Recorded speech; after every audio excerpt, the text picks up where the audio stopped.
வணக்கம்.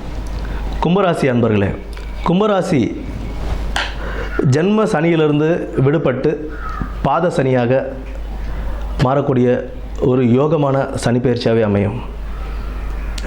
2 வருஷம் படாத பாடு படுத்திட்டாருப்பா அப்படின்ற நிலைமைக்கு இருந்த கும்பராசி நேயர்களுக்கு இப்போ கொஞ்சம் அப்பாடான்னு மூச்சு விட்டு உட்காரலாம். அந்த சுச்சுவேஷனுக்கு கொண்டு வந்து விட்டுருக்கார் பாத சனி. பாத சனியில் இருக்கிற சனி பகவான் 4ஆம் இடம் ரிஷபத்தையும் 8ஆம் இடம் கன்னியையும் 11ஆம் இடமான தனுசையும் பார்க்கிறார். 11ஆம் இடமான தனுசு சனி பகவான் அவரோட குருவோட வீட்டிலிருந்து குருவுடைய வீட்டையே பார்ப்பது ஒரு யோகம்.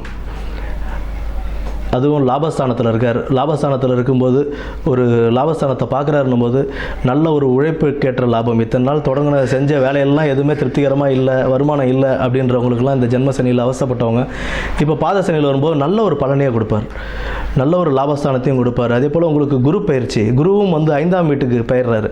4ஆம் இடத்துலேருந்து 5ஆம் வீட்டுக்கு போகும்போது உங்களுக்கு இன்னும் ஒரு நல்ல லாபத்தையே அவர் கொடுப்பார். ஏன்னா 9ஆம் இடமான துலாம், 11ஆம் இடமான தனுசு, பின்ன துலாம் இது கும்பத்தையும் பார்க்குறாரு. அவர் சொந்த ராசியையும் பார்க்கிறதுனால சனியோட வீட்டில் குரு பார்வை அண்டு சனி இருக்கிறதும் இப்போ குருவோட வீட்டில் அப்படின்னும் போது அதற்குண்டான பார்வைக்கு நல்ல ஒரு பலனாகவே இருக்கும். இந்த 2025 சனி பயிற்சி அப்படின்றது உங்களுக்கு ஒரு யோக காலமாகவே அமையும்.